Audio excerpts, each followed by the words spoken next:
Hello guys. Welcome to Pika Fiction. So in this video, we will see what if Ash's prize for winning the World Coronation series was a harem of Cynthia, Diantha, and Iris. If you enjoy these kinds of stories, don't forget to show us some love by hitting the like button and subscribing to the channel. Your support means the world to us. Now, let's start the story. Chapter 1.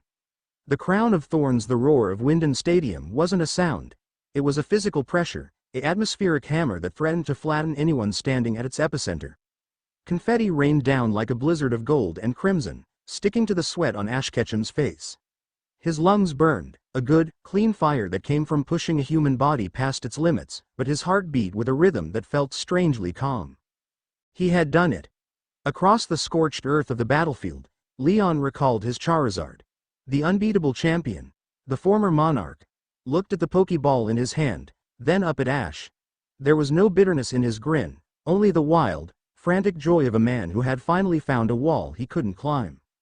"You're the ceiling, Ash," Leon shouted over the deafening chant of the crowd. He walked forward, hand extended. "The world has a new monarch." Ash gripped Leon's hand. The connection was firm, respectful. Pikachu, perched on Ash's shoulder, ears twitching from the adrenaline crash, let out a weary but triumphant pie-caw. "It was a good battle," Ash said, his voice rough. He felt older than he had 10 minutes ago. The weight of the title hadn't hit him yet, only the relief of the conclusion. "Ladies and gentlemen." The announcer's voice boomed through the stadium speakers, shaking the foundations. "The monarch, Ash Ketchum." The noise spiked, a crescendo of millions of voices. Ash raised his hand, waving to the blur of faces in the stands. He expected the trophy presentation. He expected his mother crying in the box, Professor Oak nodding sagely, the usual fanfare. He did not expect the stadium lights to cut out. For a heartbeat, the world went pitch black. The crowd gasped, the sound sucking the air out of the arena. Then, a singular spotlight snapped on. It didn't hit the center of the pitch where Ash stood.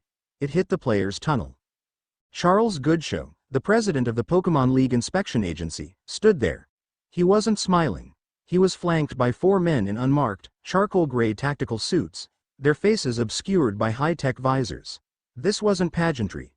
This was security. Goodshow beckoned with a single, sharp wave of his hand. "Go," Leon murmured, his expression hardening. He had noticed the change in atmosphere too. "That's not the standard protocol, Ash. Keep your guard up." Ash nodded, adjusting his cap. He signaled to his team, Lucario, Dragonite, Gengar, Sirfetch'd, and Dracovish, returning them to their balls, save for Pikachu. He walked across the ruined pitch, his footsteps crunching on the charred gravel. As he reached the tunnel, Goodshow didn't offer congratulations. He turned on his heel. "Follow. Quickly. We're exposed out here." "Exposed?" Ash asked, falling into step beside the shorter man. "The battle is over, Charles. Who are these guys?" "The battle for the cameras is over," Goodshow said, his voice tight. "The battle for the world is just beginning, downstairs, now." They moved fast. Not toward the locker rooms, but deeper, past the press zones, past the VIP lounges, into a service elevator that Ash hadn't known existed. The men in suits formed a perimeter around him, their hands hovering near their waists. The elevator descended. The numbers on the display dropped past the basement levels into the negatives. "You're scaring me, Charles," Ash said quietly. He wasn't scared, but he was alert.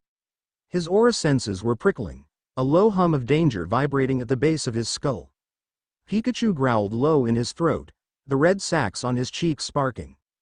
"The World Coronation Series isn't a sport, Ash. It's a selection process," Goodshow said, staring at the steel doors. "We tell the public it's about finding the strongest trainer. But the league was founded on older laws. Ancient ones. The world is unstable. Infinity energy is leaking from the planet's crust. Eternatus was just a symptom. We need a monarch. Not a celebrity. A king." The doors slid open. They stepped into a circular chamber carved from black obsidian. The air was freezing, smelling of ozone and old stone. The room was lit by the glow of strange, violet crystals embedded in the walls. In the center of the room stood a stone table, and around it, 3 figures were waiting. Ash stopped dead. To the left stood Cynthia. The champion of Sinnoh wore her signature black coat, but her arms were crossed tightly over her chest, her posture rigid. Her eyes, usually sharp and inquisitive, looked haunted. To the right was Diantha. The Kalos champion and actress was perfectly composed, her hands clasped in front of her, but Ash could see the tension in her jawline, the way her knuckles were white. And in the center, leaning against the table with a scowl that could cut glass, was Iris. The Dragon Master of Unova looked like she was seconds away from ordering Haxorus to tear the room apart. "What is this?" Ash asked, his voice echoing in the silence. "Why are they here?" "They are the anchors," Goodshow said, stepping aside to reveal a scroll made of gold-leafed parchment resting on the table. "Sinnoh, the land of history. Kalos, the land of culture. Unova, the land of nature. These 3 regions are the fault lines where the energy leaks are worst. To stabilize the world, the monarch's aura must be bound to the champions of these territories." Ash looked at the women. He looked at the scroll. A sick feeling coiled in his stomach. "Bound? You mean like a team?" "I mean a covenant," Goodshow said, his tone devoid of emotion. "A right of sovereignty. The prize for the monarch is absolute command over these 3 regions, solidified through a political and mystical union with their champions." Silence stretched, thick and suffocating. "Union," Ash repeated, the word tasting like ash. He looked at Cynthia. "He's talking about marriage." "It's not marriage as you know it," Cynthia said, her voice cool, clinical, though her eyes didn't meet his. "It is a transfer of autonomy. A merging of assets and authority. The ancient texts call it the harem of the sovereign, but in modern terms, it is a binding energetic contract." "It's slavery with a fancy stamp," Iris spat, kicking the stone table. "That's what it is." "Iris," Diantha warned softly. "We agreed." "I didn't agree to anything," Iris snapped. "I was told if I didn't show up, Unova would be sanctioned and cut off from the global grid." Ash felt a heat rising in his chest that had nothing to do with battle. He turned on Goodshow. "You're giving me people? As a prize?" "They are the strongest trainers in the world, aside from you," Goodshow argued. "Only they can survive the bond." "Ash, listen to me. If you do not accept the covenant, the energy rift will widen. We are talking about natural disasters. The collapse of ecosystems. This isn't a choice." Ash looked at the 3 women. He saw the resignation in Diantha's posture, the calculated sacrifice in Cynthia's eyes, the rage in Iris's. They were powerful, brilliant, unstoppable women. And this old man was trying to hand them over like badges. Ash walked to the table. He looked down at the scroll. It was covered in unknown script, glowing faintly. "So I signed this," Ash said, "and I own them." "You become their lord," Goodshow corrected, "and they become your strength." Ash reached out. He grabbed the heavy parchment. The energy coming off it was immense, shocking his fingertips. "Ash," Cynthia said, stepping forward, "don't be rash. The consequences of refusal." "I'm not refusing the job," Ash said, his voice low. He looked up, locking eyes with Goodshow. "I'm the monarch. That means I make the rules, right?" "Well, technically, yes, but the tradition, to hell with the tradition." Ash ripped the golden scroll in half. The sound was like a thunderclap. A shockwave of purple energy exploded from the parchment, knocking Goodshow backward. The crystals on the walls flared blindingly bright. "You fool!" Goodshow screamed, scrambling on the floor. "You've broken the seal." "I didn't break it," Ash shouted over the rising hum of energy. "I rewrote it." He turned to the women. The energy wasn't dissipating, it was swirling, 3 distinct streams of light, black for Sinnoh, white for Kalos, green for Unova, seeking a target. "I don't want servants," Ash yelled, his voice commanding the chaotic room. "If we're going to save the world, we do it as equals. I accept the burden. I accept the alliance, but nobody owns anyone." The swirling energy slammed into Ash's chest. He gasped, his back arching. It felt like being hit by a giga impact. He fell to one knee, clutching his chest. "Ash!" Iris screamed. At the same moment, the 3 women cried out. The light split, arcing from Ash into them. Cynthia clutched her left shoulder. Diantha grabbed her right wrist. Iris held her neck. The light flashed one final, blinding white, and then vanished. The room was silent again, save for the heavy breathing of 4 champions. Ash pushed himself up. He felt different, heavier, but also expansive. He could feel the hum of the earth beneath his feet. He looked at his hand. There was no mark. But when he looked at Cynthia, he felt a phantom sensation in his left shoulder where she was holding hers. "What did you do?" Diantha whispered, staring at him with wide eyes. "He forced the bond," Cynthia said, her voice shaking. She pulled her coat aside to reveal a faint, glowing geometric pattern fading on her skin. But he rejected the submission clause. The energy, it improvised. Improvised? Iris asked, rubbing her neck. "We're bound," Cynthia said, looking at Ash with a mix of horror and awe. "Our auras are linked to his. If he gets stronger, we get stronger. If he dies, we probably die. But he doesn't control us. It's a symbiosis." "A pack," Ash muttered, standing up. He wiped blood from his nose. "I can work with a pack." Goodshow was trembling, pointing a finger at Ash. "You reckless child. You have no idea the political storm you've just." Click. The sound was soft, mechanical, and came from the shadows near the service elevator. Ash's head snapped up. Down. He didn't wait. He lunged forward, tackling Diantha and Cynthia, driving them to the hard stone floor just as the air where they had been standing shimmered and distorted. Thwip thwip thwip. 3 projectiles embedded themselves in the stone wall. They weren't bullets. They were sleek, silver darts that pulsed with a nullifying gray light. "Null tech." Cynthia hissed from beneath him. "Don't let them touch your Pokémon." The 4 guards who had escorted Goodshow drew their weapons, but they were too slow.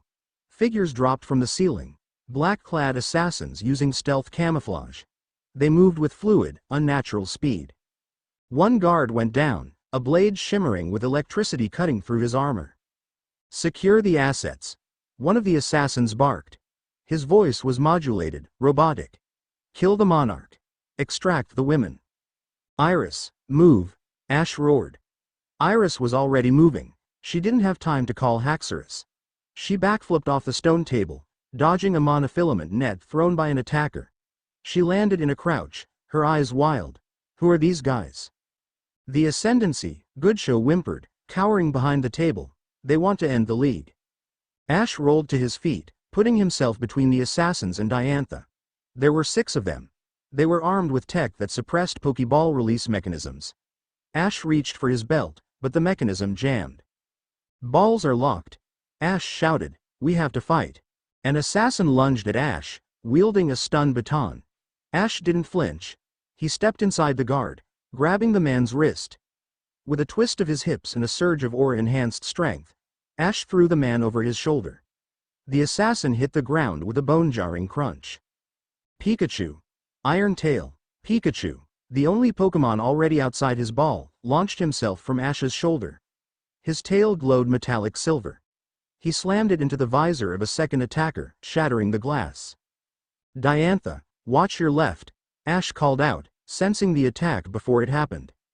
Diantha, surprisingly graceful in her heels, dropped low, sweeping the leg of an attacker.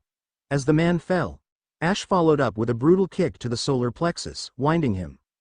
"They're blocking the exit," Cynthia shouted. She was fighting with a combat knife she had pulled from somewhere.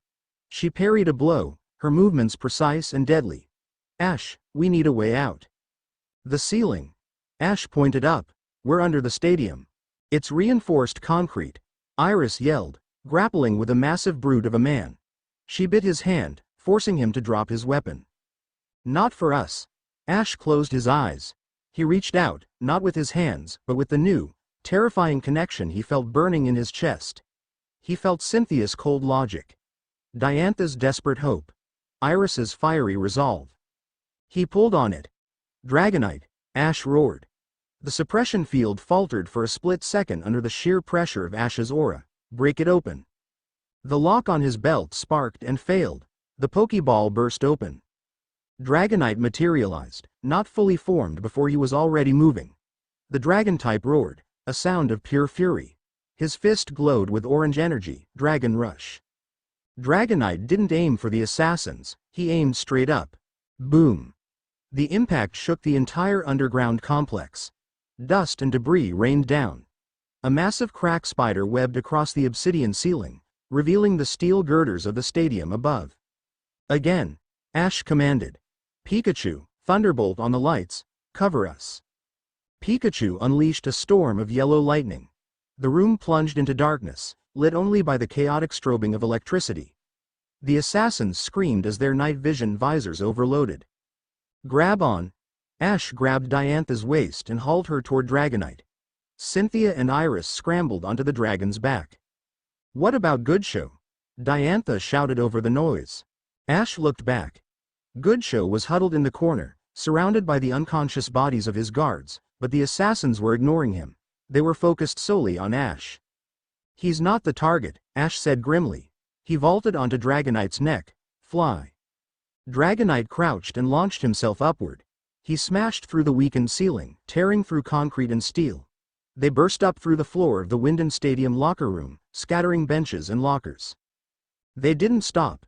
Dragonite barreled through the wall of the stadium, exploding out into the cool night air of Galar. The wind whipped at their faces. Below them, the city of Wyndon was a sea of lights, oblivious to the violence that had just occurred beneath the victory podium. Higher, Ash ordered. Above the cloud layer, they'll have drones. As they ascended, the adrenaline began to fade, replaced by the throbbing ache of bruises and the chilling realization of what had just happened. Ash looked back at his prize. Diantha was shaking, her perfect hair ruined, clutching Ash's jacket. Cynthia was staring at her hand, where the glowing mark had faded to a dull scar. Iris was looking down at the city, her face a mask of fury. We're fugitives, Cynthia said, her voice barely audible over the wind. The new monarch and 3 regional champions, running like criminals. Ash turned forward, looking toward the horizon where the moon was rising. He felt the bond between them pulsing, a steady, terrifying rhythm.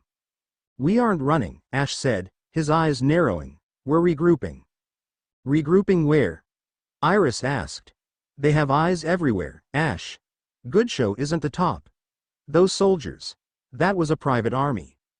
Ash reached down and patted Dragonite's neck. We go to Kalos. Diantha knows the terrain. We disappear until we figure out how to fight a war we can't see. He looked at the 3 of them. The resentment was still there, but it was mixed with something else now. Survival. I didn't ask for this, Ash said to them, his voice steady, and I know you didn't either. But we're stuck with it, so we deal with it. Cynthia looked at him. For the first time, the skepticism in her eyes cracked, revealing a glimmer of respect. Then lead us, monarch, she whispered. Ash pulled his cap down low. Chapter 1, he muttered to himself. Don't die. Chapter 1 end. Chapter 2.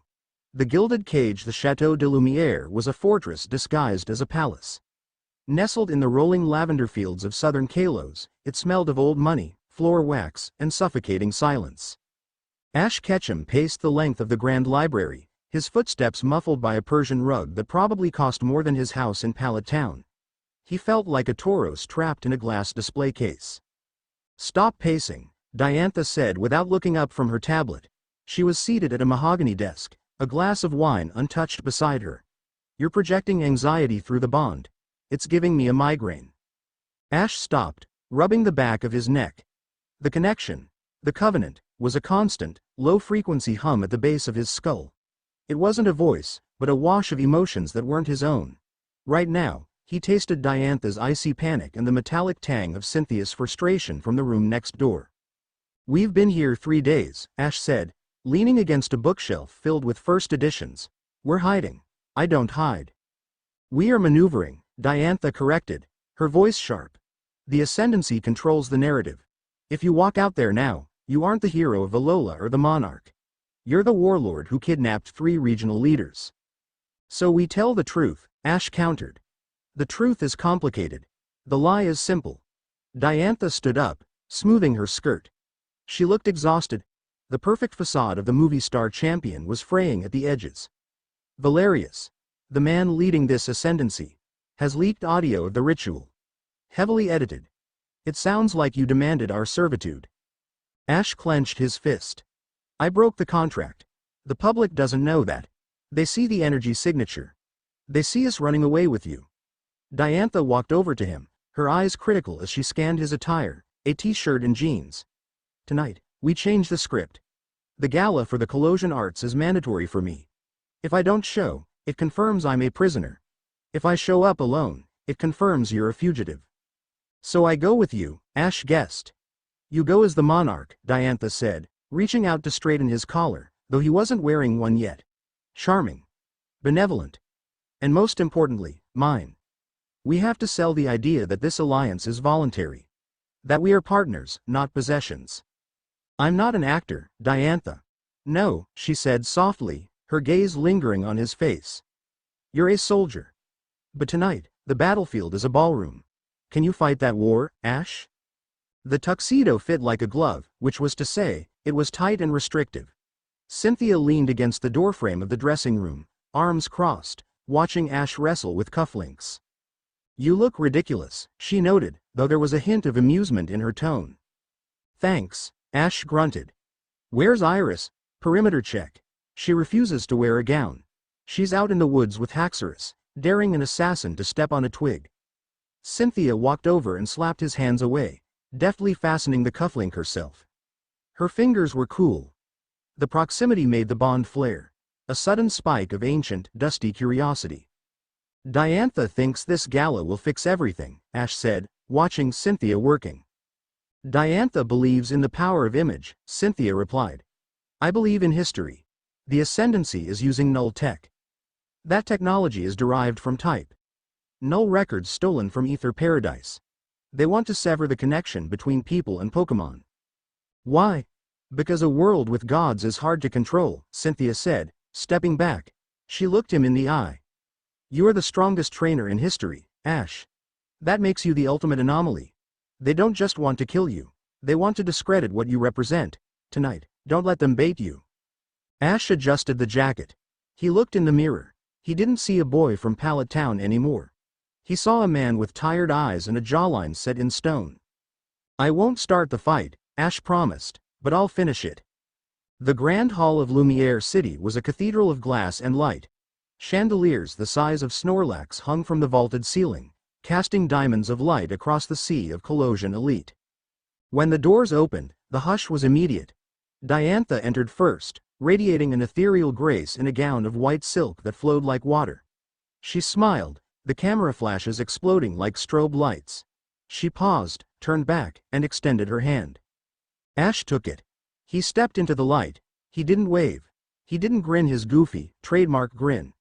He held Diantha's hand firmly, tucking it into the crook of his elbow, and walked with a stride he'd learned from walking into gym battles he was expected to lose. Smile. Diantha hissed through her teeth, waving to a duchess. I am smiling, Ash murmured. This is my serious smile. It looks like you're about to order Pikachu to thunderbolt the buffet. Give it time. They descended the staircase. The crowd parted. The whispers were audible. Is it true? Did he force her? Look at his eyes, he looks dangerous. They reached the floor. A man with a monocle and a sash of medals approached, Duke Alistair, a major donor to the league. Champion Diantha, Alistair said, bowing slightly, but his eyes were on Ash. Cold. Assessing. And the monarch. A surprise. We heard rumors of a diplomatic incident in Galar. Rumors are the ghosts of truth, Duke, Diantha said smoothly, her voice musical. Ash and I have entered into a strategic coalition to address the energy crisis. He is here as my guest, and my partner. Alistair sneered slightly. Partner? A boy from Kanto commanding the sovereign of Kalos? Diantha stiffened, but Ash stepped forward. He didn't puff his chest out. He just invaded the Duke's personal space, his presence heavy and warm.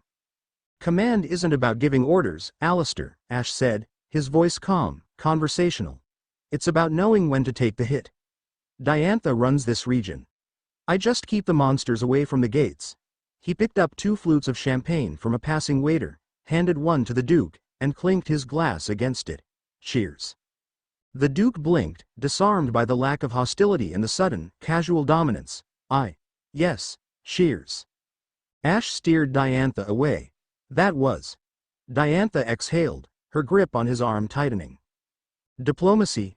Ash asked. Effective, she admitted. You didn't defend your ego. You defended my authority. Like I said, Ash glanced around the room, scanning the exits, the balconies, the waiters. I'm not here to own you, Diantha. I'm here to watch your back. For an hour, it worked. Ash charmed the matrons by listening to stories about their furfroos. He discussed battle tactics with the retired generals. He was magnetic, not because he was polished, but because he was authentically, unapologetically alive in a room full of statues. Diantha found herself relaxing. She watched him laugh at a bad joke, his head thrown back, and felt a warmth in her chest that had nothing to do with the Covenant. He wasn't the brute the media painted him as. He was safety. Then, the screens on the walls flickered. The soothing classical music cut out. A harsh static hiss filled the hall. Every digital display in the room, the massive monitors, the phones in people's hands, shifted to a black background with a white symbol, a broken Pokeball. Ladies and gentlemen of Kalos, a distorted voice boomed over the speakers. You dine with the tyrant. Video footage began to play. It was the basement in Wyndon.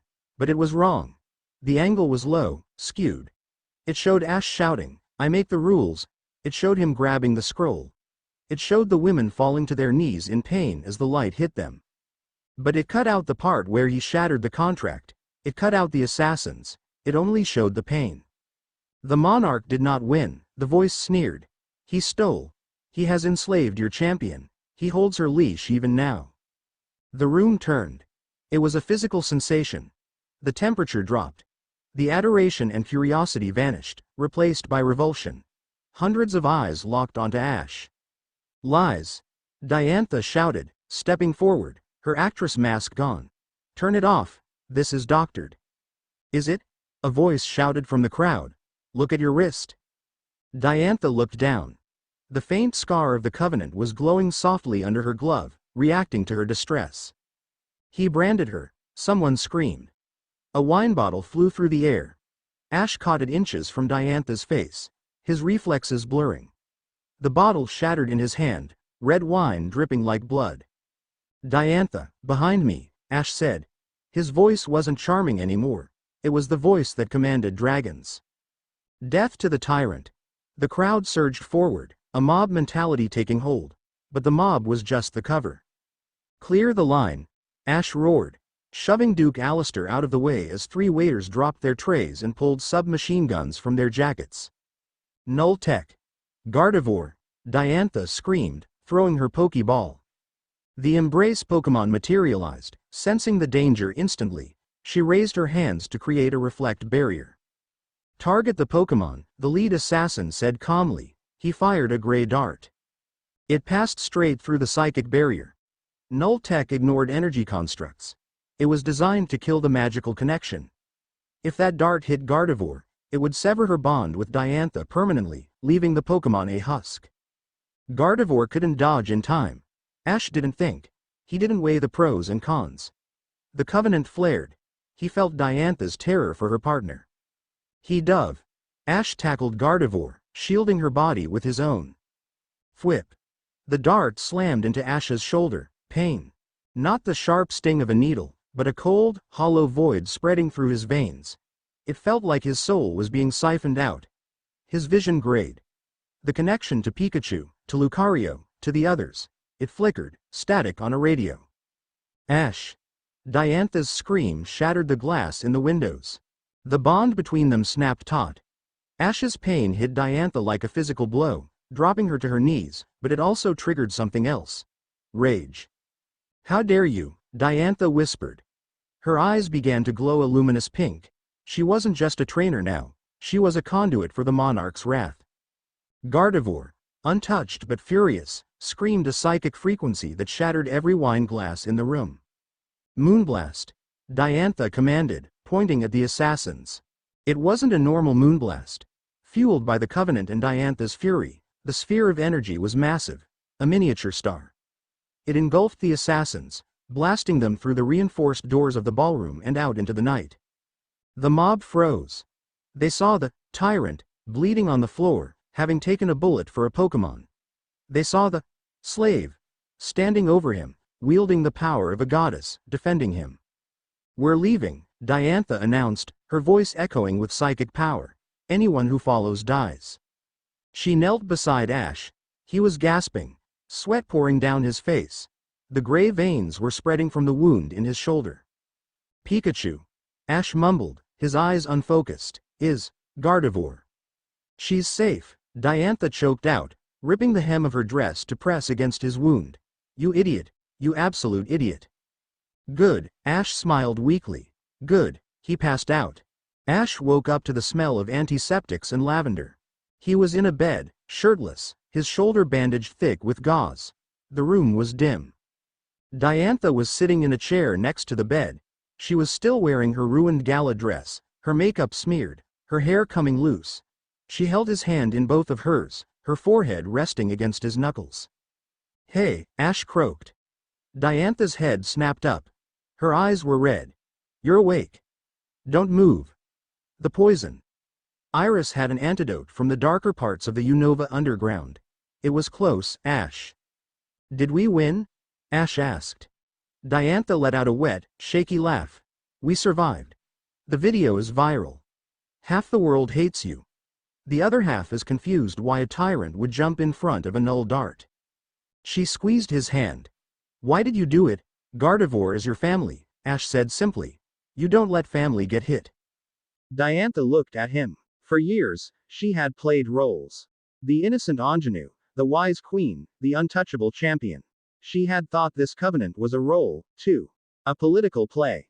But Ash wasn't playing. She leaned forward, pressing her lips to his forehead. It wasn't sexual, it was a seal. A promise. The bond in Ash's chest hummed, shifting from a jagged noise to a steady, warm harmony. They wanted to break us, Diantha whispered against his skin. They wanted to show the world that I am your victim. Instead, you showed them you are my shield. She pulled back, her eyes hardening into diamonds. I am done playing the diplomat, Ash. They hurt you. They tried to kill my partner. She stood up, the regal aura returning, but sharper, deadlier. Tomorrow, we leave for Sinnoh. Cynthia has a lead on their history. And when we find them, I will show them what a collusion champion does when she stops smiling. Ash sat up, wincing. We fight back. No, Diantha said, turning to the door where Iris and Cynthia were waiting. We go to war. Chapter 2 End. Chapter 3. Shadows of the past. The fog in Celestic Town didn't behave like normal weather. It clung to the ground, heavy and gray, swirling around the ankles like a living thing. The ancient settlement, usually a quiet sanctuary for historians and elders, was tomb silent. It's too quiet, Iris whispered, her hand resting on the hilt of a dagger she'd acquired in Kalos. Where are the people? Evacuated, or taken, Cynthia said. Her voice was devoid of emotion, but Ash could feel the cold spike of dread radiating from her through their bond. This was her home. These were her people. Ash walked a step behind her, favoring his left side. The null dart wound from the gala was healing, thanks to Diantha's extensive medical kit, but his arm still felt like it was packed with lead. The shrine is ahead, Cynthia instructed, not looking back. If the Ascendancy is hunting for the origins of the Covenant, that is where they will start. Keep your guards up. No lights. Diantha moved silently on Ash's right, her white coat replaced by practical dark trekking gear. Ash, how is the shoulder? It's fine, Ash lied. He's lying, Cynthia and Diantha said in unison. Ash sighed. It's stiff. But I can fight. You won't fight, Cynthia snapped, stopping abruptly near the entrance to the cave system that ran beneath the town. She turned, her gray eyes boring into him. You are the monarch. You are the battery that powers this alliance. If you go down, we all lose our anchor. In Sinnoh, you follow my lead. Do you understand? Ash looked at her.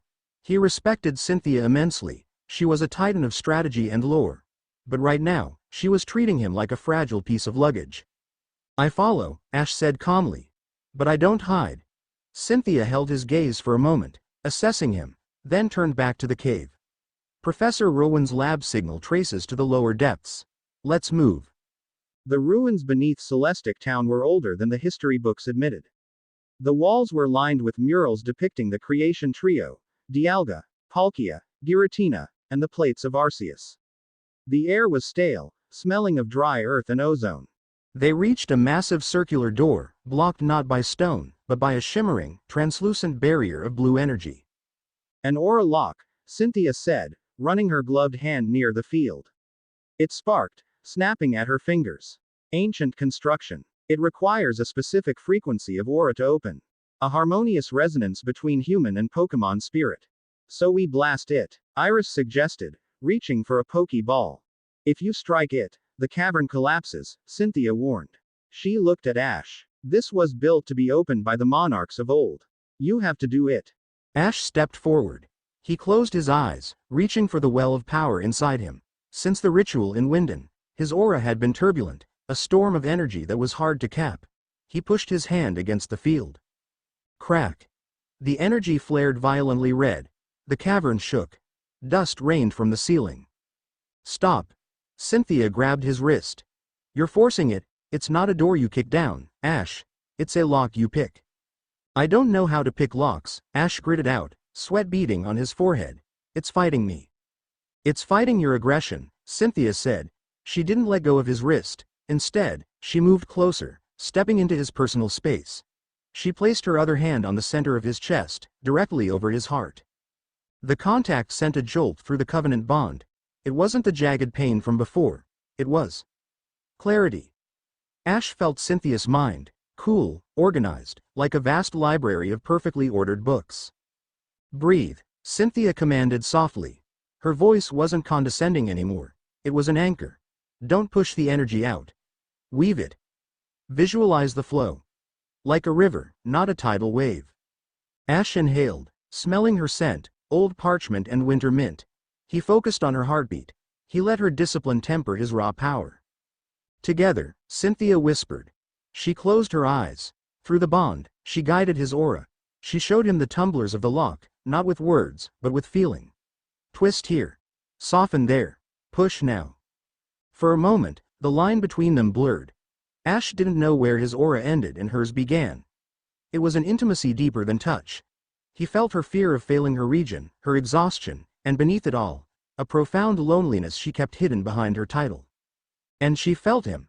Not the idiot child she sometimes saw, but a blazing furnace of protectiveness and instinct that awed her. The blue barrier hummed a perfect C-sharp note and dissolved into mist. Cynthia pulled her hands back as if burned. She took a half step away, her composure rattling. She cleared her throat. Adequate. The path is clear. Adequate. Iris snorted from the back. The rocks were floating, Cynthia. That was spooky. Let's go, Cynthia said, walking fast into the dark. Ash stared at his hand, his palm still tingling from her touch. The central chamber was a desecration. The ancient altar of the Lake Guardians had been converted into a field operations center. Cables snaked across the sacred floor, hooked up to generators. Servers hummed with data theft.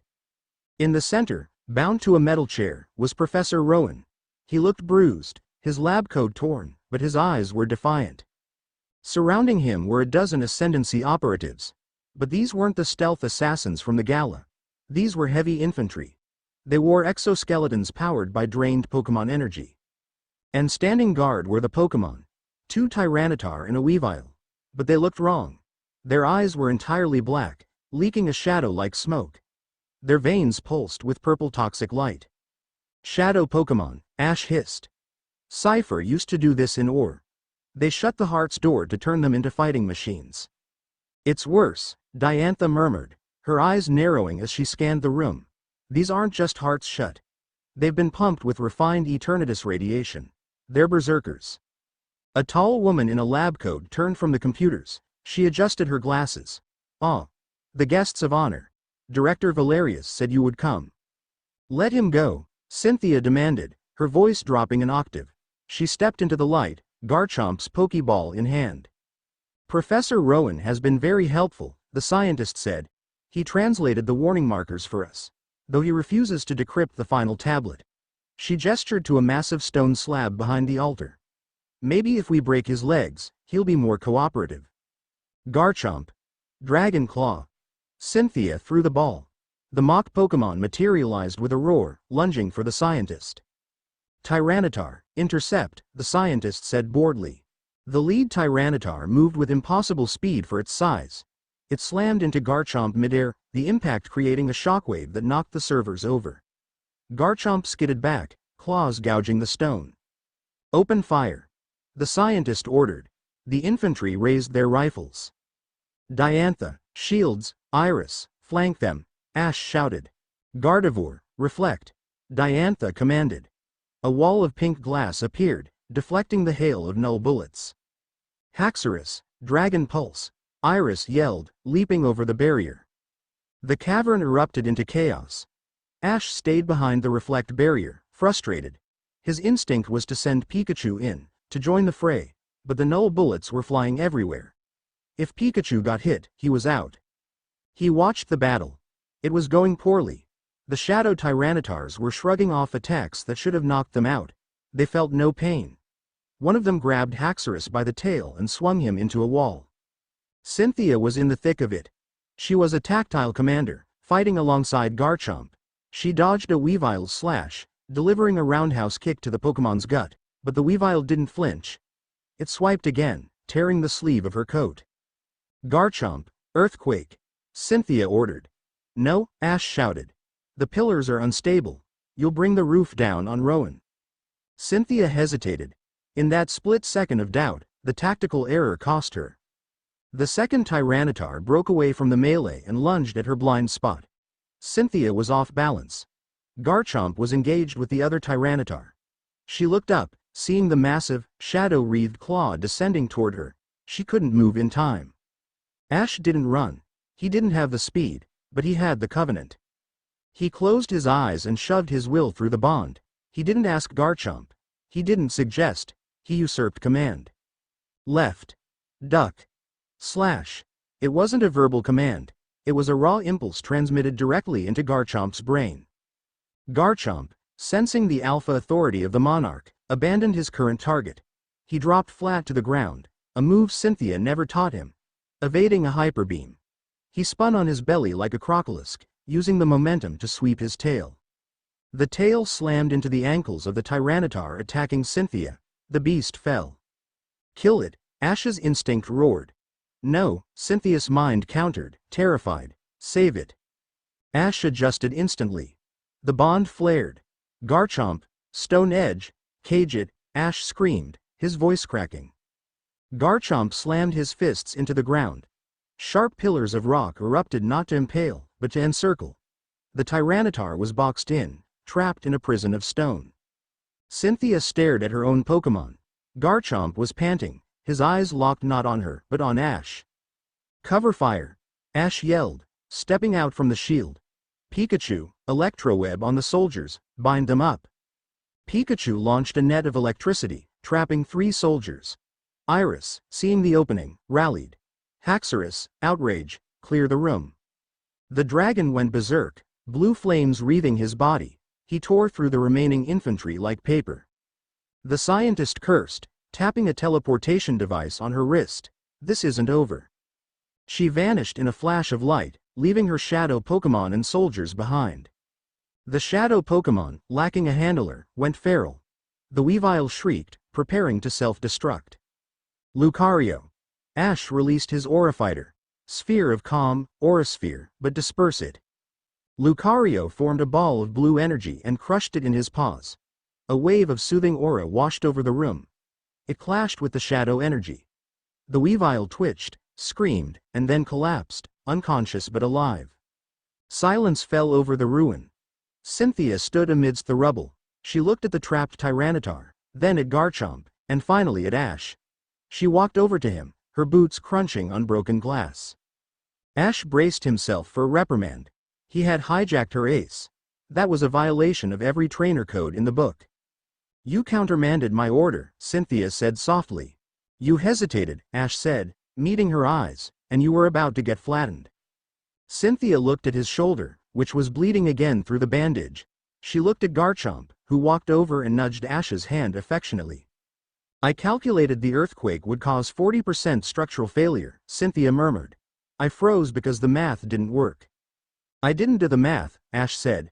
I just saw the opening. Cynthia let out a long, shaky breath. She reached out and adjusted Ash's cap, her fingers lingering on the brim. You command with your gut. I command with my head. Today, your gut was smarter. She turned to the altar. Let's get Rowan, and see what was worth dying for. Professor Rowan sat on a crate, drinking water Iris had given him. He looked old and frail, but his mind was sharp. They didn't just want the history of the Covenant, Ash, Rowan said gravely. He pointed to the massive stone tablet behind the altar. They wanted the location. Location of what? Diantha asked, scanning the ancient text. This dialect is pre-Sino. It's hard to parse. Cynthia stepped up to the tablet. She ran her hand over the carvings. As she read, her face paled. It's the myth of the empty throne, Cynthia translated. It speaks of the original one, Arceus. We know Arceus, Ash said. I've met him, sort of. The Ascendancy believes that as long as God exists, humanity will never be free, Cynthia continued, her voice trembling. They aren't trying to control the legendaries, Ash. They found a way to engineer a frequency, a specific energy signature derived from the red chain. She turned to look at them, terror in her eyes. They're building a weapon. A cannon. And they aren't aiming it at a city. They're aiming at the Hall of Origin, Iris whispered. They want to shoot down God. If they disrupt the Creator, Rowan said heavily, the laws of physics unravel. Gravity, time, space. It all stops. The world doesn't just end, it ceases to have ever existed. Ash looked at the tablet. He felt the weight of the Covenant, the three women, the regions, the world. They need a power source, Ash said, his mind racing. You can't shoot God with a battery. You need infinite energy. Regigigas, Cynthia realized. The continental Pokemon. It moved the continents. It has the torque to pierce the dimensional veil. Where is Regigigas? Diantha asked. The Crown Tundra, Ash said. Galar. He clenched his fist. They had just left Galar. Now they had to go back, into the lion's den. We have to move, Ash said, turning to the exit. If they get to the tundra before we do, it's over. Cynthia caught his arm as he passed. Ash, she said. He stopped. Yeah? Thank you, she said. It was simple. Direct. For saving me, and for saving Garchomp. We're a pack, remember? Ash grinned, though it was tired. Nobody gets left behind. Cynthia watched him walk away. The skepticism that had defined her view of him was gone, replaced by a terrifying realization. She wasn't just bound to him by magic anymore. She was beginning to trust him, and in her world, trust was the most dangerous thing of all. Chapter 3 End. Chapter 4. The dragon's heart. The Unova wilderness didn't whisper. It screamed. Here, civilization hadn't conquered nature. It had merely negotiated a ceasefire. And in the deep wilds surrounding the village of dragons, that ceasefire was ending. This is a mistake. Iris's voice was tight as she swung her machete, clearing a path through the dense thicket of vines. The humidity was oppressive, clinging to skin like a second layer of clothes. We can't stay in cities, Ash replied from behind her. He was carrying a heavy pack of supplies, his boots sinking into the mud. After what happened in Sinnoh, every urban center with a Pokemon center is a surveillance trap. We need to go dark. Dark is one thing, Iris snapped, spinning around. Her hair was wild, frizzing in the heat, her eyes flashing. Dragging them here is another. She pointed a gloved finger back at Diantha and Cynthia. Diantha looked miserable. Her trekking gear was high quality, but she moved with the tentative caution of someone used to pavement, not roots that tried to trip you. Cynthia was faring better, documenting flora in a notebook as she walked, but she looked out of place, a librarian lost in a jungle. They're slowing us down, Ash, Iris hissed. This is Dragon Country. If a wild Haxorus or Drudagon spots us, we have to move fast. Diantha will be lunch. I can hear you, Iris, Diantha called out, stepping delicately over a log, and for your information, I have trained in the Colosian forests. Those are gardens, Iris scoffed. This is the throat of the world. Ash stepped between them. The tension in the group had been ratcheting up since they left Sinnoh. The realization of the Ascendancy's goal, killing Arceus, had put everyone on edge. But for Iris, coming back to Unova seemed to trigger something primal. We're here because we need the Elder's wisdom on Dragon Force, Ash said calmly. If we're going to fight in the Crown Tundra, we need raw power. Your village knows secrets the League doesn't. The Elder won't talk to you, Iris said, turning back to the path. You're an outsider. A monarch, with a paper crown. To her, you're just a boy who got lucky. Is that what she thinks? Ash asked quietly. Or is that what you think? Iris stopped. The jungle went silent around them. Even the buzz of Yanma ceased. She turned slowly. The look on her face wasn't anger anymore, it was challenge. You think you're tough because you won a tournament? Iris walked toward him. Because you bonded with a Lucario? Ash, out here, rules don't matter. Badges don't matter. The only thing that matters is can you survive. She dropped her pack. It hit the mud with a thud. Prove it, she said. Iris, Cynthia warned, closing her notebook. We don't have time for this. Make time, Iris said, her hand hovering over a Pokeball. If he wants to lead the Dragons of Unova, he has to beat the Dragon Master. No refs. No stadium. Just us, right here. Ash looked at her. He felt the covenant pulsing. Iris's aura was jagged, a storm of insecurity and pride. She felt stifled by the alliance, trapped by the expectations of the other two more refined champions. She needed to know that the man she was bound to wasn't just a politician or a tactical genius. She needed to know he was a beast. Ash dropped his pack. Okay, Ash said. Ash, Diantha protested, you're still healing. Stay back, Ash ordered, not taking his eyes off Iris. This isn't a duel. It's a conversation. Iris grinned. It was a feral, sharp thing. Go big or go home. Haxorus. The Axe-Jaw Pokemon materialized, roaring a challenge that shook the trees. He looked massive in his home environment, his armor gleaming. Ash didn't reach for Dragonite. He reached for his oldest partner. Pikachu, Ash said. You ready? Pikachu leapt from his shoulder, sparks flying from his cheeks. Pika. Battle begin. Iris screamed. Haxorus, breaking swipe. Haxorus didn't wait. He spun, his tail glowing purple, smashing through 3 trees as he aimed for Pikachu. Iron Tail, intercept. Pikachu met the massive tail with his own. Clang. The impact sent a shockwave through the clearing. Mud exploded upward. Drill run. Iris commanded. Haxorus dove into the earth, tunneling at incredible speed. The ground rumbled beneath Ash's feet. Read the vibrations, Ash murmured. He closed his eyes. He didn't use his eyes. He used the aura connection. He felt the intent. Jump, left. Pikachu vaulted to the left just as Haxorus erupted from the ground beneath him, tusks spinning like a drill. Giga Impact. Iris roared. Volt Tackle. Ash countered. Haxorus shrouded himself in orange energy. Pikachu cloaked himself in gold. They collided mid-air. The explosion threw Diantha and Cynthia back. The trees around the clearing were flattened. It was brutal.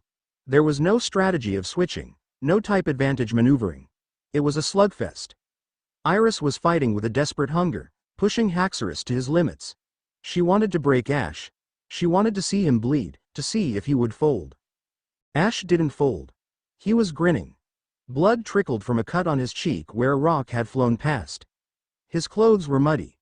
But his eyes were alight with the same fire that burned in Iris. Is that all you got? Ash shouted over the noise. Not even close. Iris yelled. Dragon Pulse. The beam of energy tore up the ground. Pikachu dodged, weaving through the destruction. Suddenly, a screech pierced the air. Not from the battle, from the sky. The group froze. Above the canopy, a shadow passed. Then another, and another. Hydreigon, Cynthia said, looking up. A pack of them. Wild? Diantha asked. No, Iris said, her face draining of color. Wild Hydreigon are territorial loners. They don't pack, unless... Boom. A dark pulse bomb slammed into the forest floor 50 yards away, then another, closer. The village, Iris screamed. They're bombing the village. The Ascendancy had found them. Or rather, they had found the village, hoping to flush the targets out. Forget the duel. Ash yelled, returning Pikachu to his shoulder. Iris, how far? 2 miles north. Iris was already scrambling onto Haxorus. Get on. Ash didn't hesitate. He jumped onto Haxorus behind Iris, wrapping his arms around her waist. Cynthia, Diantha, release your flyers. We need air support. The village of dragons was burning. The rustic huts, built in harmony with the trees, were engulfed in purple flames, chemical fire. Null-tech drones buzzed through the smoke like angry hornets, dropping canisters of gas. And in the center of the chaos, a flight of 6 Hydreigon, their eyes glowing that sickly ascendancy black, were tearing the defenses apart. The village elders were fighting back with Altaria and Drudagon, but they were overwhelmed. "They're corrupted," Iris yelled as Haxorus burst into the clearing. "Those are ascendancy clones." "Diantha, get the civilians out," Ash ordered, sliding off Haxorus. "Cynthia, air superiority. Take out the drones. Iris, we take the big guys." "On it," Iris commanded. Haxorus, outrage. Ash released his entire team. Dragonite, Lucario, Dracovish, Sirfetch'd, Gengar. Defend the perimeter. The battle was chaos. The smoke made it hard to see. The corrupted Hydreigon were mindless killing machines. One of them, larger than the rest, an alpha, spotted a group of young trainers huddled near the shrine. It opened its 3 mouths, charging a tri-attack. "No," Iris screamed. She was too far away. Haxorus was pinned down by 2 other dragons. Ash saw it. He saw the children. He saw the beast. He saw the distance. He didn't run toward them. He ran toward the cliff edge overlooking the shrine. "Dragonite," Ash bellowed, pointing at himself. Dragonite understood. He didn't attack the enemy. He used Hurricane, not as a weapon, but as a propulsion system. He blasted Ash from behind. Ash launched off the cliff, soaring through the air like a missile. "Ash!" Cynthia screamed from atop her Togekiss. Ash fell 50 feet. He landed on the Alpha Hydreigon's back. The beast bucked, surprised. The tri-attack misfired, blasting into the sky. Ash grabbed the central neck, his legs locking around the creature's torso. The Hydreigon roared, spinning in the air, trying to throw him off. "Lucario!" Ash shouted into his comms. "Or a sphere, on me." "Are you insane?" Iris's voice crackled in his ear. "You'll get hit." "Trust me." Lucario, down on the ground, looked up. He saw his trainer wrestling a dragon in the sky. He trusted. He fired. The blue sphere rocketed upward. Ash watched it come. At the last second, he yanked the Hydreigon's head down and vaulted backward, pushing off the dragon's scales. The aura sphere slammed into the Hydreigon's face. The explosion was blinding. Ash fell through the smoke. He was free falling without a chute, 50 feet above burning wreckage. "Gotcha." A hand grabbed his wrist. Iris. She was hanging upside down from Haxorus's tail, swinging like a pendulum from a tree branch. She caught him midair, the momentum swinging them both into a controlled crash landing in a mud bank. They tumbled, tangled together, covered in soot and slime. Ash coughed, wiping mud from his eyes. "Nice catch." Iris was breathing hard, staring at him. Her face was inches from his. Her eyes were wide, the pupils dilated. "You." She shook her head. "You jumped on a Hydreigon, without a Pokémon." "It was going to hurt the kids," Ash rasped. Iris looked at the children, who were now running to safety behind Diantha's Gardevoir. She looked back at Ash. The anger from earlier was gone. The challenge was gone. In its place was something hotter. "You really are a dragon," she whispered. "A stupid, reckless, human dragon." She grabbed the front of his ruined shirt and kissed him. It wasn't gentle. It tasted of smoke and adrenaline. It was a collision, fierce and demanding. Ash froze for a second, then kissed her back, his hands gripping her waist. The covenant bond flared. Not with pain or instruction, but with pure, unadulterated life. They broke apart as a drone exploded nearby. "Not the time," Cynthia yelled, landing Garchomp beside them. "The Alpha is down, but reinforcements are inbound." Iris scrambled up, pulling Ash with her. Her cheeks were flushed, her grin wild. "Let them come," Iris roared, raising her fist. The surviving dragons of the village, seeing their master and the monarch standing together, let out a collective roar of defiance. The battle ended an hour later. The Ascendancy forces retreated, leaving behind 3 disabled drones and the carcass of the corrupted Hydreigon. The village was battered, but it stood. That night, the Elder, a tiny, wrinkled woman with eyes like obsidian, sat by the fire. Ash, Iris, Cynthia, and Diantha sat opposite her. "You fought for us," the Elder said, looking at Ash. "You bleed red, but your spirit is gold. The dragons accept you." She handed Ash a jagged, crystalline stone. It pulsed with a rhythmic beat. A dragon gem? Ash asked. A heart scale, the elder corrected. Specifically tuned. It amplifies the bond between trainer and dragon. If you are going to face the darkness in the north, you will need it. She looked at Iris. And you, child. You have finally found a mate who can fly in your storm. Iris turned beet red. He's not my mate, he's my boss? Co-worker? I'm her partner, Ash said, smiling. He squeezed Iris's hand. She didn't pull away. Cynthia watched them from across the fire. She was cleaning her glasses. Diantha was wrapping a bandage around a child's arm nearby. We have the raw power now, Cynthia said quietly. But power isn't enough. We know where they're going. The Crown Tundra. Regigigas, Ash said, the mood sobering. We have to stop them from waking it up. It's a trap, Diantha said, joining them. Valerius knows we're coming. He baited us here to test our strength. Now he'll be waiting with everything he has. Good, Ash said. He looked at the fire, his expression hardening. I'm tired of running. He stood up. The charismatic boy was gone. The warlord was back. Pack up. We leave at dawn. We're going to Galar. And we're going to break their god slayer.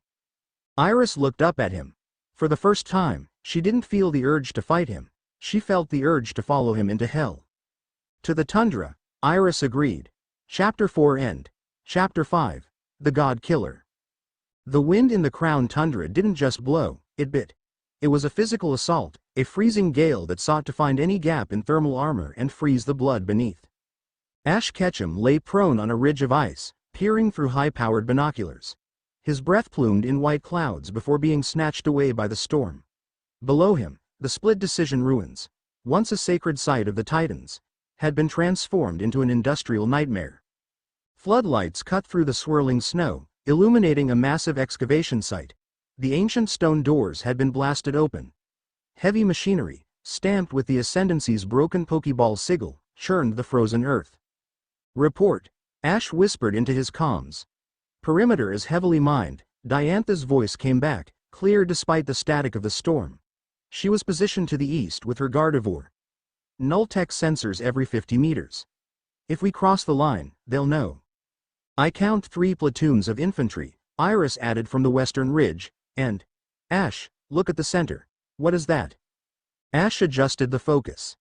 In the center of the ruins, a massive containment unit had been erected. It looked like a cage made of glass and black steel. Inside, suspended in a field of stasis energy, was Regigigas. The continental Pokémon was colossal, but it looked withered. Tubes as thick as tree trunks were drilled into its mossy shoulders and chest, pulsing with a rhythmic, sickly yellow light. They were draining it. They're milking it. Cynthia's voice was cold, coming from right beside him. She lay in the snow. Her Garchomp burrowed beneath the ice to mask his heat signature. Regigigas towed continents. Its internal energy reserve is essentially infinite. They're siphoning that torque to power the cannon. We have to cut the feed, Ash said, lowering the binoculars. If that battery reaches 100%, they can shoot down anything, even Arceus. Frontal assault is suicide, Cynthia warned. Those soldiers are wearing Gen 3 exoskeletons. And see that figure on the command deck? Ash looked up. Standing on a metal platform overlooking the captive Titan was a man in a sleek, white trench coat. He wasn't holding a Pokeball. He was typing commands into a holographic interface. Director Valerius, Ash murmured.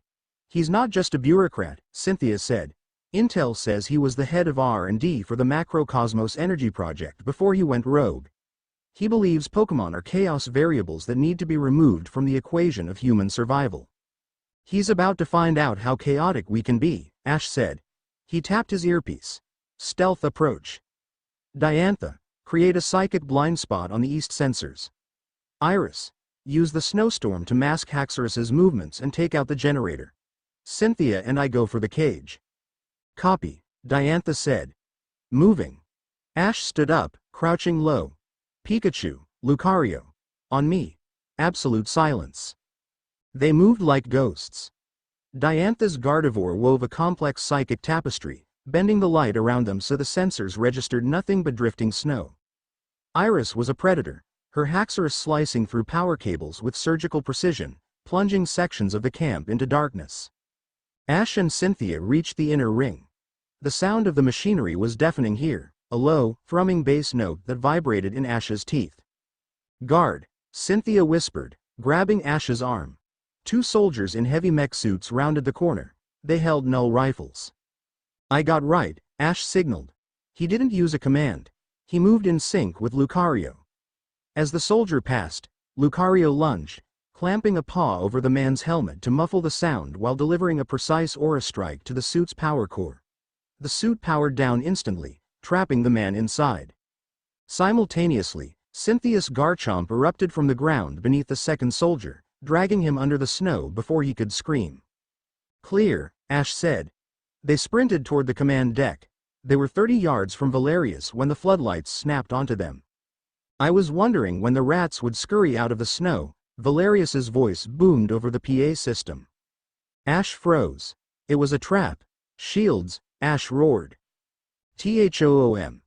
A massive energy barrier slammed down around them, enclosing Ash, Cynthia, Pikachu, and Lucario in a hexagon of hard light. On the platform above, Valerius turned. He was a handsome man, sharp-featured and pale, with eyes that looked like dead screens. "The monarch," Valerius said, his voice conversational, amplified by the speakers, "and the historian. You are entirely predictable. Did you think I would leave the ultimate power source unguarded?" "Let the Titan go, Valerius," Ash shouted, banging his fist against the barrier. "You're killing it." "I am harvesting it," Valerius corrected. "Regigigas is a relic. A dangerous, uncontrollable force of nature. I am repurposing its energy for the stability of mankind. When the God Slayer fires, we won't need to pray to monsters for rain or sun anymore. We will control the weather. We will control the world." "You sound like every other villain I've beaten," Ash spat. "Cyrus. Lysandre. Jetsis. They all thought they were saving the world too. They were zealots." Valerius dismissed them with a wave of his hand. "I am an engineer." He tapped a command on his wrist. The floor of the platform shifted. Valerius stepped back into a pod. Metal plates folded over him, locking into place. Hydraulics hissed. He didn't disappear. He grew. The pod wasn't an escape route, it was a cockpit. Valerius emerged piloting a 12-foot-tall mechanized suit. It wasn't clunky like the soldiers. It was elegant, humanoid, and terrifying. The chest piece glowed with a dark, swirling violet energy. "You recognize the power signature?" Valerius asked, his mech's voice deep and metallic. "We call it dark matter. Distilled from the negative emotions of captured Pokémon. It is the antithesis of your bond." The hard light barrier dropped. "Kill them," Valerius commanded himself. The mech moved with terrifying speed. It blurred, closing the distance instantly. "Garchomp, Dragon Rush," Cynthia screamed. Garchomp met the charge, glowing with blue energy. He slammed into the mech. It was like hitting a mountain.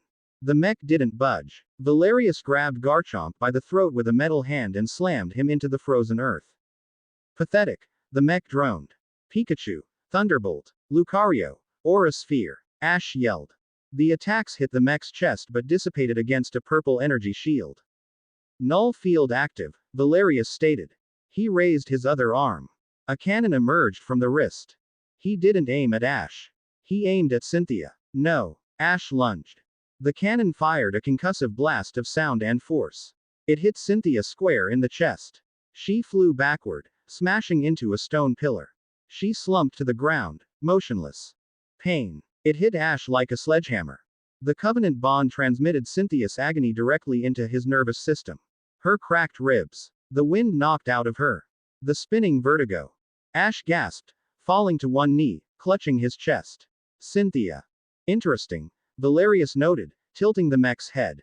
"The rumors are true. You are biologically linked. A shared nervous system." He turned the cannon toward the eastern ridge. "Diantha is holding the east, correct?"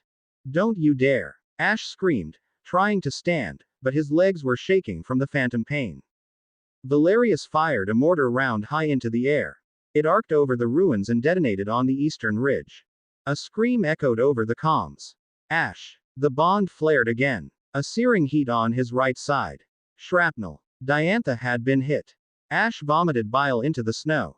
The pain was blinding. It wasn't just physical, it was the psychic shock of their fear. Stop it. Ash roared. Fight me. Why? Valerius laughed, a cold, mechanical sound. You are the monarch. You draw strength from them. Logic dictates that to break the king, one must burn his kingdom. He turned toward the west. And the dragon girl. Ash. Iris's voice came over the comms, terrified. He's locking onto me. I can't shake the track. Something inside Ash snapped. It wasn't a conscious decision. It was a dam breaking. The fear, the pain, the helplessness, it all boiled over, mixing with the aura he had been suppressing since Sinnoh. Lucario. Ash whispered. Lucario looked at his trainer. He saw Ash's eyes. They weren't brown anymore. They were glowing a luminous, terrifying blue. Synchronize. Ash didn't use a mega stone. He didn't use a Z-ring. He forced the evolution through sheer, unadulterated rage. Lucario roared, his fur turning gold and blue as he mega-evolved instantly, fueled not by love, but by wrath. I said. Ash stood up. The air around him began to distort.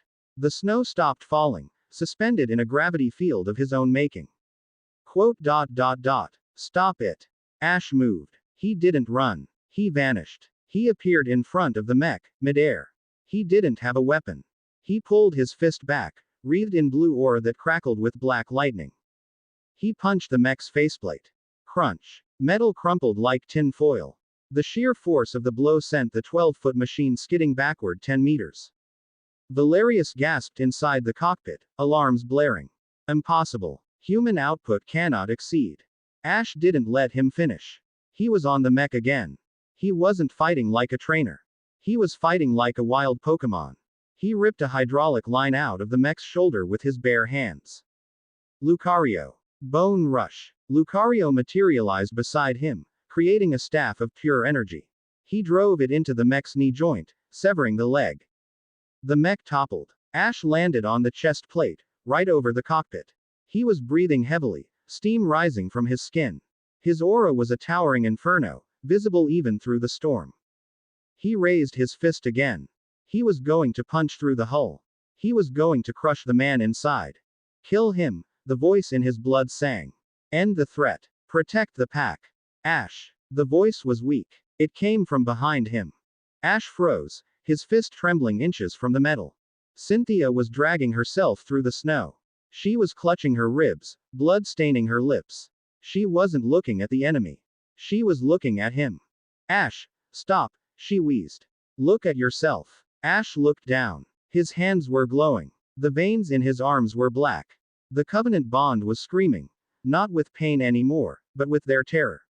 Not terror of Valerius. Terror of him. He paused. The blue fire in his eyes flickered. That hesitation was enough. Emergency purge, Valerius croaked from inside the ruined mech. The chest piece of the mech exploded. Not with shrapnel, but with smoke. A cloud of dense, choking gas. Ash was blown backward, coughing. Lucario shielded him, but the distraction was complete. Through the smoke, the sound of thrusters engaged. An escape pod ejected from the back of the mech, rocketing into the sky toward a hovering dropship that had descended from the clouds. He's getting away. Iris yelled over the comms. She had arrived at the perimeter, breathless. Ash scrambled up, his aura fading, leaving him exhausted and shivering. Pikachu. Thunderbolt. Pikachu tried, but the electric mouse was spent. The bolt fizzled out before it reached the ship. Valerius was gone. Silence returned to the crown tundra, save for the low groan of the dying Regigigas in the cage. Ash stumbled toward the cage. He placed his hand on the glass. Buddy. Hold on. He found the release console. With shaking hands, he smashed the lock. The draining tubes hissed and detached. The energy field dropped. Regigigas slumped forward, its lights dim, barely breathing. It was alive, but empty. Ash fell to his knees. The adrenaline crash was brutal. He felt hollowed out. Cynthia limped over to him. Diantha, supported by her Gardevoir, arrived a moment later, clutching a bleeding wound in her side. Iris slid down the ice slope, her face pale. They formed a circle around him. Ash couldn't look at them. He stared at his hands. He had almost killed a man. He had enjoyed it. I lost control, Ash whispered. I felt you get hurt and I turned into something else. Diantha knelt beside him. She winced as she moved, but she reached out and took his hand. Her grip was firm. You didn't turn into something else, Ash, Diantha said softly. You turned into the monarch. That wasn't a monarch, Ash said, his voice breaking. That was a monster. If you hadn't stopped me. But we did, Cynthia said. She sat down in the snow, ignoring the cold. That is the point of the covenant. You are the power. We are the control. You carry the burden of the anger, so we don't have to. And we carry the burden of the restraint, so you don't lose yourself. Iris walked up. She didn't say anything. She just wrapped her arms around Ash's neck from behind, resting her chin on his shoulder. She was shaking. You scared the hell out of me, Iris murmured into his ear. Don't do that again. I can't promise that, Ash said. Then we'll just have to stop you again, Iris said fiercely. Ash looked at the empty energy canisters where Regigigas's power had been stored. They were gone. Valerius had taken the charge. He has the energy, Ash said, looking at the sky where the ship had vanished. He has the weapon. And he knows our weakness. He knows we are linked, Cynthia corrected. She wiped the blood from her mouth and looked north, toward the sky. But he made a mistake. He thinks pain weakens us. She placed her hand over Ash's heart. The bond hummed. Bruised, battered, but unbroken. He forgot that a pack fights harder when they're wounded, Cynthia said. Ash closed his eyes, leaning into their touch. He felt their pain, yes. But he also felt their forgiveness. He's going to the sky pillar, Ash realized. Hoenn. That's the only place high enough to fire the cannon without atmospheric interference. He stood up. He helped Diantha to her feet. He offered a hand to Cynthia. We have one shot, Ash said. The fear was gone, replaced by a cold, crystalline resolve. We go to Hoenn. We finish this. Chapter 5 end. Chapter 6. The breaking of the world. The sky over Hoenn wasn't blue. It was a bruised, churning purple. The Ascendancy's weapon, the God Slayer, had anchored itself to the peak of the sky pillar. It was a monstrosity of engineering. A massive railgun barrel aimed vertically, pulsing with the stolen golden light of Regigigas. The atmosphere around the pillar was warping, gravity fluctuating wildly as the weapon charged. 3 minutes to firing sequence, Valerius's voice broadcasted across every radio frequency in the region. People of the world, look up. Today, we sever the chains of the divine. Today, humanity stands alone. Ash stood on the deck of a commandeered Ascendancy transport ship, staring at the pillar. The wind whipped his jacket, Cynthia's spare black coat, draped over his shoulders like a cape. He's insane, Iris muttered, gripping the railing. If he shatters the Hall of Origin, the feedback loop will crack the planet in half. He believes the risk is acceptable, Cynthia said. She was typing furiously on a datapad, hooked into the ship's sensors. The energy reading is critical. He's using the Regigigas battery to force a dimensional breach. Rayquaza is already descending to intercept, but the cannon is designed to kill Rayquaza first, Diantha finished. She looked pale, her side heavily bandaged, but her eyes were clear. He wants the dragon to come. It's the key to the lock. Ash turned to them. The transport ship rocked as a gravity wave hit them. We can't fight this on the ground, Ash said. And we can't fight it together. The three women looked at him. The cannon has a shield generator, Ash explained, pointing to 3 smaller towers surrounding the main pillar. If those generators are active, nothing gets through to the main barrel. Not even me. You want us to split up, Cynthia realized. 1 for each generator. I want you to destroy them, Ash said. Simultaneously. It's the only way to drop the shield. And what will you be doing? Iris asked suspiciously. Ash looked at the main barrel, where the energy was building to a blinding crescendo. I'm going down the throat, Ash said. That's suicide, Diantha said, her voice rising. The radiation alone. It's the only blind spot, Ash cut her off. Valerius is in the control spire at the top. He'll be watching the perimeter. He won't be watching the barrel itself. He stepped closer to them. The bond between them was thrumming, a frantic, nervous energy. He could feel their fear, their reluctance to let him go. We don't have time to argue, Ash said softly. Rayquaza will be here in 2 minutes. When it arrives, Valerius fires. We have to be ready. He looked at Cynthia. You take the North Tower. Garchomp can handle the aerial drones. Cynthia nodded slowly. Understood. He looked at Diantha. East Tower. It's heavily guarded by psychic dampened fields. You'll need to fight physically. Gardevoir and I are ready, Diantha said, though her hand trembled slightly. He looked at Iris. West Tower. It's in the crags. Close quarters. Haxorus will eat them alive, Iris promised. Ash took a deep breath. Listen to me. When those shields drop, the backlash is going to hurt. It's going to hurt me. And because of the Covenant. We'll feel it, Cynthia whispered. Block it out, Ash ordered. Don't focus on my pain. Focus on the mission. If you hesitate because you're worried about me, we all die. He reached out. For the first time, he initiated the contact. He pulled them into a huddle. It was awkward, desperate. 4 people standing on the edge of the apocalypse. I never wanted a harem, Ash murmured, resting his forehead against theirs. But I'm glad I got a team. Go, Iris choked out, pushing him away before she started crying. Go be the hero, you idiot. Ash turned and ran to the edge of the deck. Dragonite, let's fly. He dove off the ship. Dragonite caught him in a blur of orange, banking hard toward the central pillar. Scatter, Cynthia commanded. The air battle was a nightmare. The sky was filled with ascendancy drones, sleek, unmanned fighters armed with null beams. Ash and Dragonite weaved through the flak. Dragonite was a storm of movement, spinning, diving, blasting dragon pulses that shattered drones like glass. But there were too many. Push through, Ash yelled, flattened against Dragonite's neck. Ignore the small fry. Eyes on the target. Below them, the 3 towers erupted into chaos. At the North Tower, Cynthia and Garchomp were dancing through a minefield. Garchomp used Sand Tomb to blind the automated turrets, while Cynthia moved with tactical precision, planting charges on the generator's base. At the East Tower, Diantha was fighting like a fury. Her Gardevoir used teleport to blink in and out of combat, striking guards with Moonblast before they could aim. Diantha herself was wielding a stun baton she'd picked up, covering her Pokemon's blind spots. At the West Tower, Iris was just brutalizing everything. Haxorus had carved a path of destruction through the blast doors.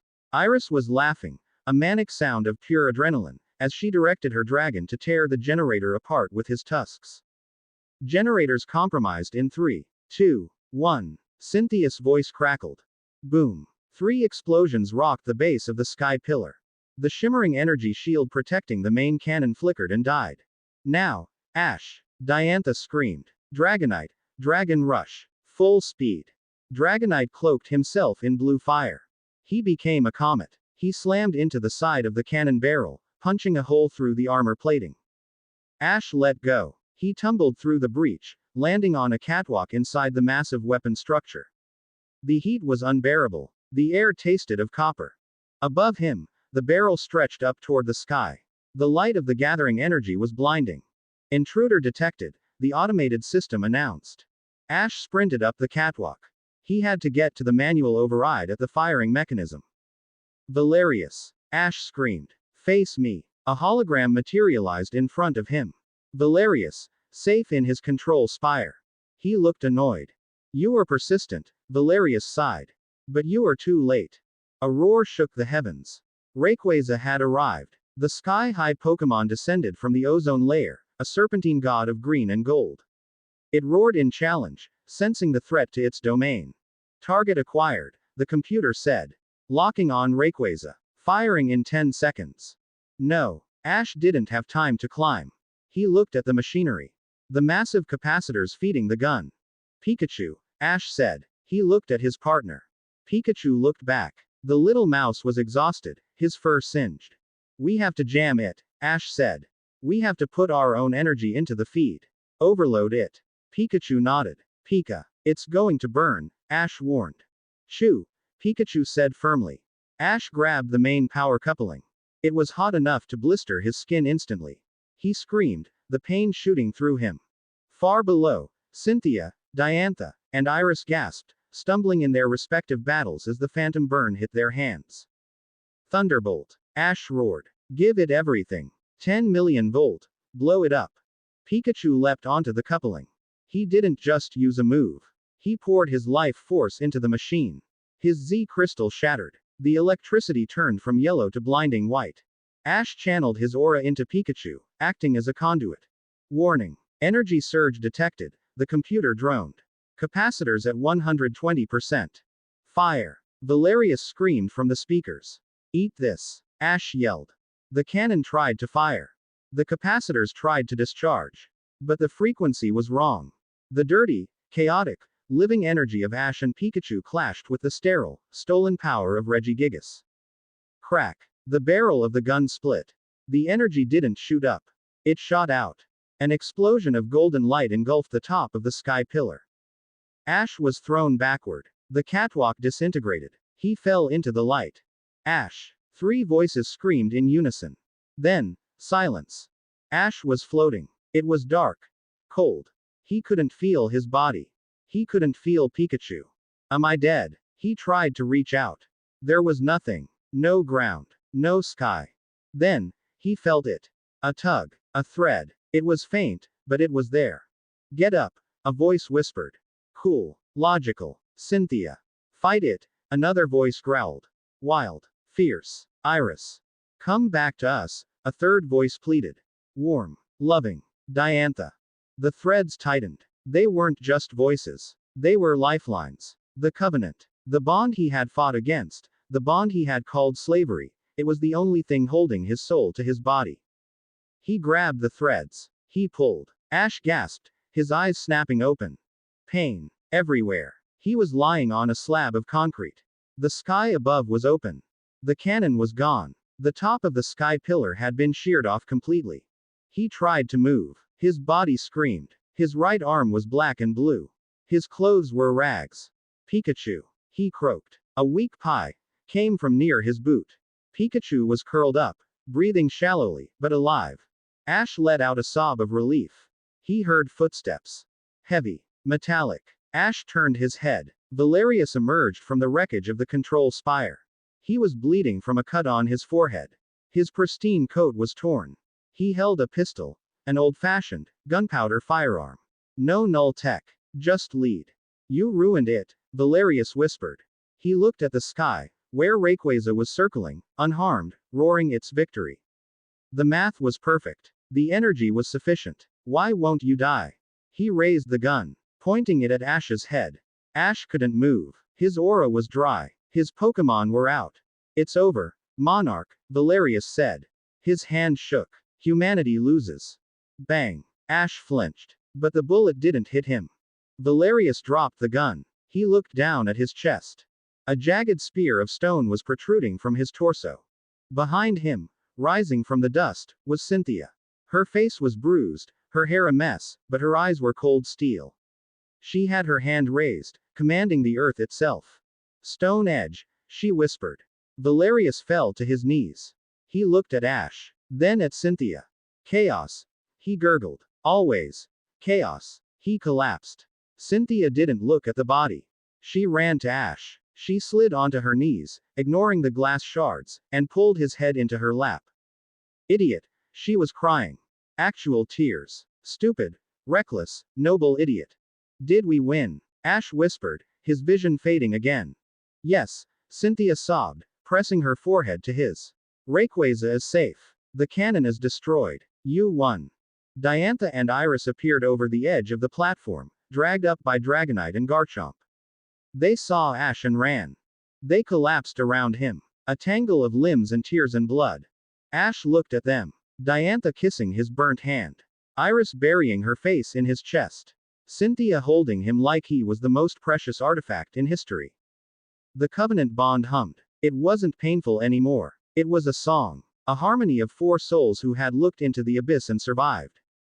Chapter 6. Ash mumbled, closing his eyes. Don't die. You're not dying, Iris ordered fiercely. That's an order, Monarch. Ash smiled. Yes, ma'am. He let the darkness take him, but this time, it wasn't cold. It was warm, and he knew he would wake up. Chapter 6 end. Chapter 7. The Monarch's Dawn. The recovery room in the Moss-Deep City Space Center smelled of ozone and antiseptic. It was a clean, white purgatory, humming with the rhythmic beep of life support monitors. Ash Ketchum stared at the ceiling. He had been staring at it for 3 hours, tracing the patterns of the acoustic tiles with his eyes, because if he looked down at his right arm, he would have to acknowledge that things had changed permanently. The doctors had called them Lichtenberg figures, fractal, lightning bolt scars that branched from his fingertips all the way up to his shoulder. They were faint, silvery gold webs etched into his skin, a permanent reminder of the moment he and Pikachu had become a living conduit for 10 million volts of energy. He flexed his fingers. They moved, but they felt heavy. Stiff. Stop testing it, a voice said from the doorway.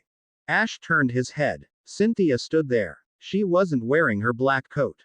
She was in a simple gray sweater and slacks, holding 2 cups of coffee. She looked tired, shadows clinging beneath her eyes, but her posture was as upright as ever. I need to know if I can still throw a pokeball, Ash rasped. His voice was wrecked, gravel grinding on gravel. You can, Cynthia said, walking over and placing a cup on the bedside table. I watched you do it in your sleep during the nightmares. Ash flinched slightly. Were they bad? You were screaming for Pikachu, she said softly. She sat on the edge of the bed, careful not to jar him. Pikachu is fine, Ash. He's in the next room with Togekiss and Haxorus. He's eating an obscene amount of ketchup-covered berries. Ash let out a breath he didn't know he was holding. And the others? Diantha is handling the press. The story is that the Ascendancy was a rogue terror cell and the League, led by the Monarch, dismantled it. Cynthia took a sip of her coffee. She's spinning it beautifully. You're a hero again. Not a tyrant. And Iris. Iris is policing the hallway. Cynthia allowed herself a small, rare smile. She threatened to have Haxorus guillotine a nurse who tried to wake you up for vitals. Ash chuckled, but it turned into a cough that rattled his chest. Cynthia's hand was on his shoulder instantly, not the injured one. Her touch was warm. The Covenant bond, which had been a chaotic storm during the battle, was now a quiet, steady hum. It felt like the low purr of a resting cat. The world is still spinning, Ash whispered. We didn't break it. No, Cynthia said, her gray eyes searching his. But we changed it. The energy leakage has stopped. The sky pillar is destroyed, but the atmospheric rift is sealed. The Ascendancy is headless. Valerius, Ash said, the memory of the gunshot echoing in his mind. Dead, Cynthia said flatly. I killed him. Cynthia. Do not. She cut him off, her voice sharp. Do not give me the no killing speech, Ash. He had a gun to your head. I would drop a mountain on him 1,000 times over. That is the burden I carry in this covenant. You are the light. I am the shadow that protects it. Ash looked at her. He saw the steel in her, but he also saw the fear that had driven it. He reached out with his scarred hand and covered hers. Thank you, he said simply. Cynthia stiffened, then relaxed, turning her hand to interlace her fingers with his. Rest, Monarch, she whispered. The war is over. The politics are just beginning. 2 days later, the politics arrived in the form of Charles Goodshow and the Council of Aces, the governing body of the Pokémon League. They commandeered the main conference room of the Space Center. It was a room of glass walls overlooking the ocean, filled with men in expensive suits who looked uncomfortable. Ash sat at the head of the table. He was wearing jeans and a fresh t-shirt, his right arm wrapped in compression bandages. Pikachu sat on the table in front of him, ears twitching. To his left sat Diantha, impeccable in a white suit, scrolling through a holographic tablet. To his right, Iris leaned back in her chair, feet on the table, whittling a piece of driftwood with a dagger.